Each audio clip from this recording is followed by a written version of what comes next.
Hello friends, இன்றைக்கி குழிப்பணியாரம் செய்ய போகிறோம். அதுக்கு தேவையான பொருட்கள்: மாவு எடுத்து வச்சுருக்கோம், குழிப்பணியார மாவு, வெங்காயம், பச்சை மிளகாய், கேரட்டு, கருவேப்பிலை, கடுகு, உளுந்து, கடலைப்பருப்பு எல்லாம் போட்டு தாளிக்க போகிறோம். ஃபஸ்ட்டு தாளிச்சுக்குவோம். ஸ்டவ் ஆன் பண்ணிக்குவோம். ஆயில் ஊற்றிக்குவோம். கடாய் நல்லா சூடாகிடுச்சு. ஆயில் சூடாகிடுச்சு. கடுகு, உளுந்து, கடலைப்பருப்பு சேர்த்துக்குவோம்.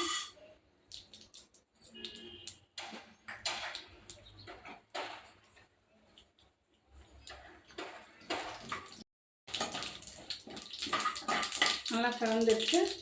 நம்ம இப்போ மிளகாய் சேர்த்துக்குவோம்.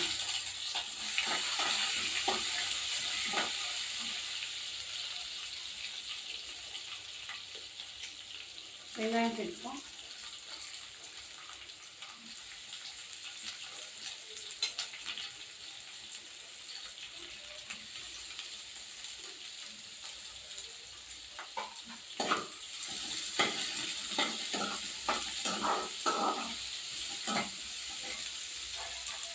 உப்பு சேர்த்துக்குவோம்.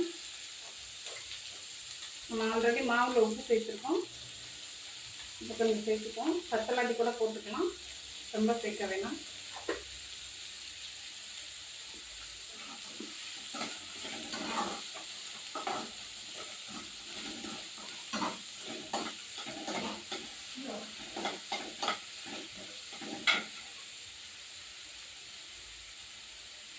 கேரட் சேர்த்துப்போம்.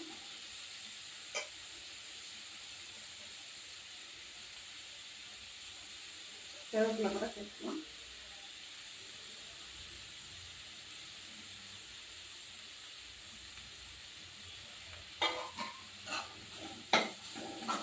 நல்லா வதங்கட்டும்.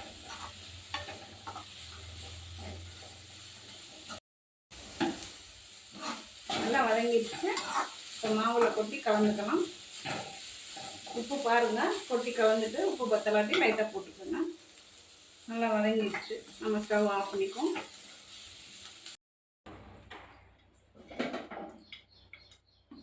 கொஞ்சம் ஆறி இருக்கு. நம்ம மாவில் சேர்த்துக்குவோம். ரொம்ப சூடாகவும் அப்படியே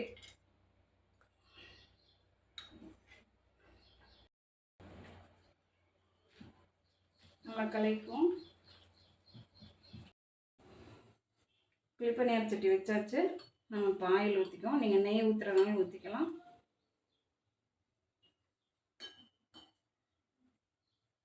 எல்லாத்துலேயும் ஆயில் ஊற்றிக்கிட்டு சட்டி நல்லா சூடானதும்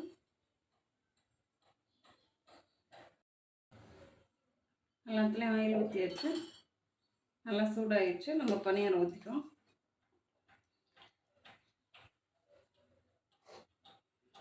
இது ஃபுல்லாக ஊற்றணும். நம்ம குறைவாக ஊற்றினா நல்லா புசு புசுன்னு வராது. ஃபுல்லாக அமுங்கி போன மாதிரி இருக்கும் சப்பையாக. மூடி போட்டு நம்ம மூடிக்குவோம். மீடியம்லேயே வைங்க, ஹையில் வச்சிடாதீங்க.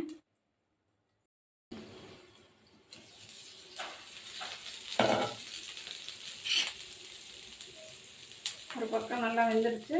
நம்ம திருப்பிட்டுப்போம்.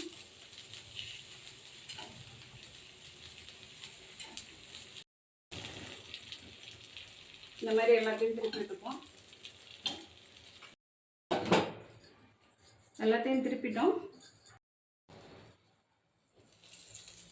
நல்லா வெந்துருச்சு.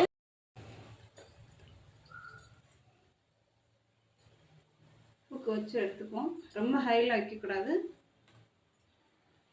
ஹையில் வச்சா கருகி போயிடும். மீடியமாக வச்சு சுட்டு எடுத்துப்போம். மீதி இருக்க எல்லா மாவையும் இதே மாதிரி சுட்டு எடுத்துகிட்டு வந்துடலாம். எல்லாத்தையும் சுட்டு எடுத்தாச்சு. இந்த மாதிரி பூக்கில் நம்ம எடுத்துக்குவோம். எடுத்துக்கிட்டு ஸ்டவ் ஆஃப் பண்ணிக்குவோம். ரொம்ப டேஸ்ட்டாக இருக்கும். ஒரு தடவை ட்ரை பண்ணி பாருங்கள் ஃப்ரெண்ட்ஸ். Okay, thank you friends.